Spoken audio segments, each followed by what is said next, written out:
से शिक्षा या सामाजिक कारणों से पीछे रह गए उनको प्रोएक्टिवली मदद करके आगे बढ़ाया जाए।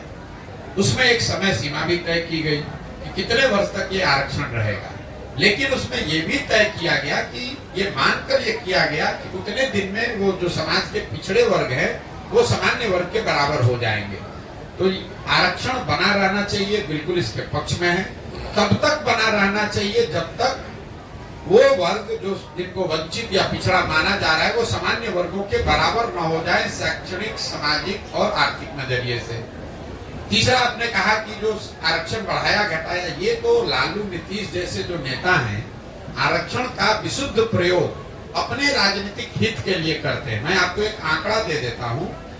बिहार में टोटल लोग जो सरकारी नौकरी में हैं, चपरासी से लेकर मुख्य सचिव तक, कॉन्ट्रेक्चुअल एम्प्लॉय भी अगर जोड़ दीजिएगा तो टोटल 1.57% लोग ही सरकारी नौकरियों में हैं। इसको याद रखिए, 13 करोड़ की आबादी है जिसमें करीब करीब 1.5% लोग सरकारी नौकरी में हैं। अब आप आरक्षण 1.5% में चाहे 65 कर दीजिए या 80 कर दीजिए या 100 में 100 कर दीजिए, मान लीजिए कि आपने 100 में 100% भी रिजर्व कर दिया, तो भी समाज का 98.5% आदमी को तो इसका कोई फायदा नहीं है। यही वजह है कि आप देख रहे हैं कि सरकारी नौकरियों में आरक्षण के प्रावधान के बावजूद जो अभी जातीय जनगणना हुआ उसमें क्या निकल के आया कि जो जातियां, जो समाज आज से 30 साल पहले सबसे पीछे थे, आज भी वो वहीं के वहीं खड़े हैं। उनका सुधार सिर्फ नौकरियों में आरक्षण से नहीं होगा। जब तक आप उनके बच्चों को पढ़ने की व्यवस्था नहीं करेंगे, जब तक आप उनको खेती के लिए जमीन नहीं देंगे, जब तक आप उनको रोजी रोजगार के लिए पैसा पूंजी नहीं देंगे, तब तक सिर्फ सरकारी नौकरियों में आरक्षण को फेर बदल करके आप समाज के बड़े वर्ग को नारा उससे लगवा सकते हैं, उसका वोट ले सकते हैं, लेकिन उसका भला नहीं कर सकते। मैं हमेशा कहता हूँ कि लालू जी ने सामाजिक न्याय के नाम पर जो काम किया है, गरीबों को, वंचितों को आवाज दिया, ऐसा उनका दावा है और इस बात के लिए लालू जी का सम्मान होना चाहिए। मैं रोज मन से कहता हूँ कि लालू जी का इस बात के लिए सम्मान होना चाहिए कि लालू जी के प्रयास से समाज के कई समाज वर्गों को आवाज मिली, सम्मान मिला, हिम्मत मिला, बल मिला।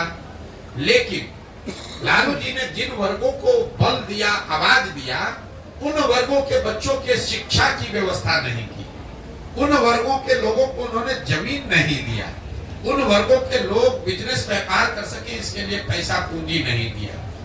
ये क्यों नहीं किया?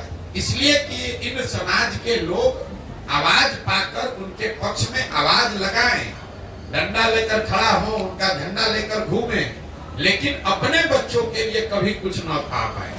जीवन भर लालू जी और उनके बच्चों के लिए आवाज लगाते रहे, उनके लिए नारा लगाते रहे। तो ये सामाजिक न्याय का एक पहलू है जिसको आपको हमको समझना है।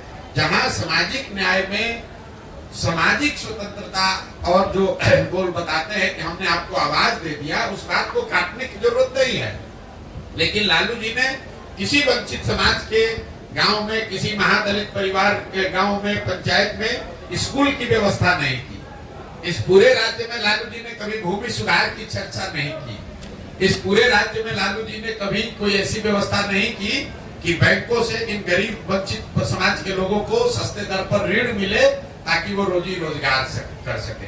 इसके दो ही वजह हो सकते हैं, या तो लालू जी की इसकी समझ नहीं थी, या फिर लालू जी की राजनीतिक चातुर्यता इतनी है कि इन समाज को आवाज तो दो, लेकिन इनको पढ़ाई मत दो, इनको शिक्षा मत, इनको जमीन मत दो, इनको रोजगार मत दो, ताकि ये जीवन भर भीड़ बनकर मेरा और मेरे बच्चों का झंडा लेकर घूमते रहे, हम राजा बने रहे और ये सब हमारा जय जयकार करने वाली जनता बनी रहे। आगामी लोकसभा आपका समर्थन किसी प्रत्याशी को मिलेगा?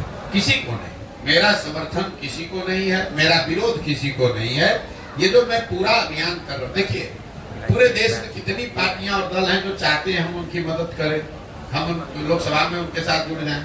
हमने इस काम को 2021 में, आज नहीं, 2 मई 2021 को जब बंगाल तमिलनाडु का रिजल्ट आया, उस दिन हमने नेशनल टीवी पर बैठकर घोषणा की कि अब हमको जीवन में काम करना ही नहीं। लेकिन अब पत्रकार है या राजनीतिक टीका टिप्पणी करने वाले लोग, हमको तो ये विश्वास होता नहीं है। अब आपको विश्वास न हो तो उसके लिए हम कुछ कर नहीं सकते। जब हमने काम छोड़ा, छोड़ने के बाद 1 साल अपने जीवन का निकाला ये समझने के लिए कि हमको जीवन में आगे क्या करना है, और 2021 से लेकर 2022 तक सोचने समझने के बाद हमने तय किया कि अब अपने जीवन का मेरा अगला 10 साल 15 साल बिहार में सुधार के लिए हमको लगाना है। उसके लिए जो कुछ भी करना पड़े, अपना घर परिवार छोड़कर, आप देख रहे हैं कि देश में आज चुनाव हो रहा है, मेरे घर में कुछ हो रहा होगा, गर्मी हो बरसात है जाड़ा है, मैं पिछले 18 महीना से बिहार के गांव में ही रहता हूँ, इन्हीं कैंप्स में रहता हूँ, लोगों से मिलता हूँ, उनको समझाने का प्रयास करता हूँ।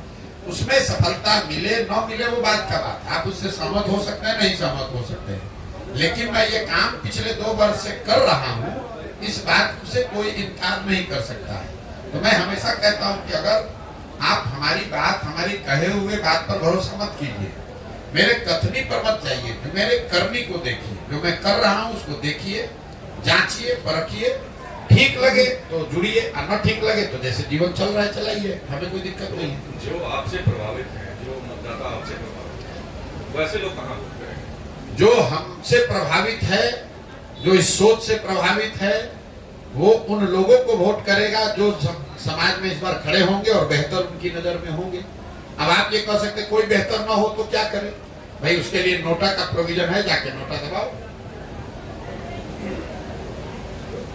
ओवैसी सर इस बार 11 लोकसभा में उम्मीदवार उतार रहे हैं बिहार में, क्या लगता है सर? अब भाई ये जाकर ओवैसी साहब से पूछिए कि वो 11 में उतार रहे हैं कि 41 में उतार रहे हैं। हमने आपको कह दिया कि हमको चुनाव से कोई लेना देना नहीं है। हमने जिन उद्देश्यों को लेकर इस अभियान को शुरू किया है, 1 चुनाव आए 10 चुनाव आए, कोई लालच आए, कोई बीच में स्थिति आए, हम